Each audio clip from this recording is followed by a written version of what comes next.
Hey, my name is Ciara Lalumia, and I'm doing my speech presentation on I Have a Dream by Martin Luther King Jr.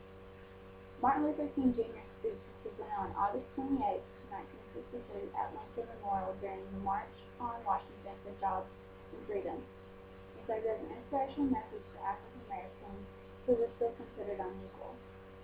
King's speech is considered great because it gave countless numbers of African Americans the hope that they would one day be equal, and is considered to be a defining moment of the American Civil Rights Movement.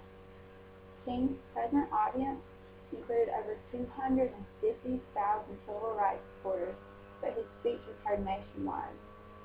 King's speech was an insight into his overall hope and vision for America to be unified into exposed races to receive the rights our nation was founded upon in the Declaration of Independence, the Emancipation Proclamation, and the United States Constitution.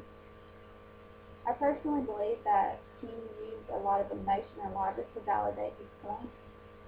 As a listener, you can hear the passion and confidence in his voice that he believed in the words he spoke. He used important people and documents such as Abraham Lincoln and the Declaration of Independence to support his thoughts that the United States was founded to provide freedom and justice for everyone.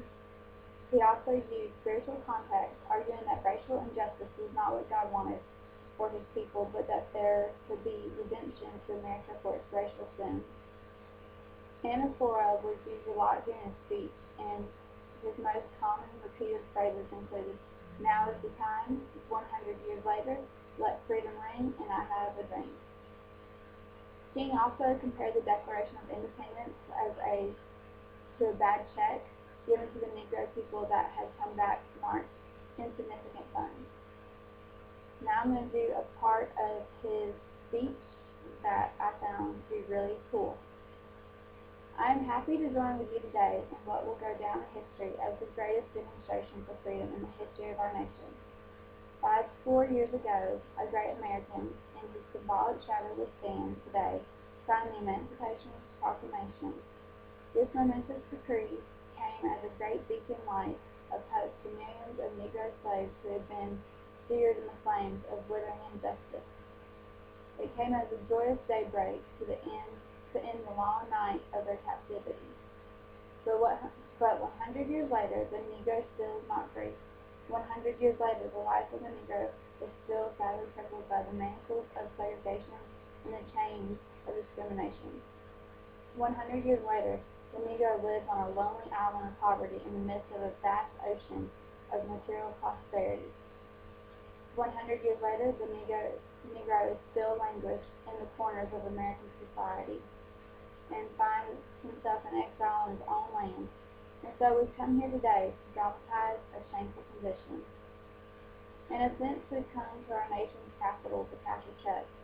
When the architects of our republic wrote the magnificent words of the Constitution and the Declaration of Independence, they were signing a promissory note to which every American was the sole heir. This note was a promise that all men, yes, black men, as well as white men, would be guaranteed the unalienable rights of life, liberty, and the pursuit of happiness. It is obvious today that America has defaulted on this promissory note insofar as her citizens of color are concerned. Instead of honoring this sacred obligation, America has given the Negro people a bad check, a check which has come back marked insignificant funds. But we refuse to believe that the Bank of Justice is bankrupt.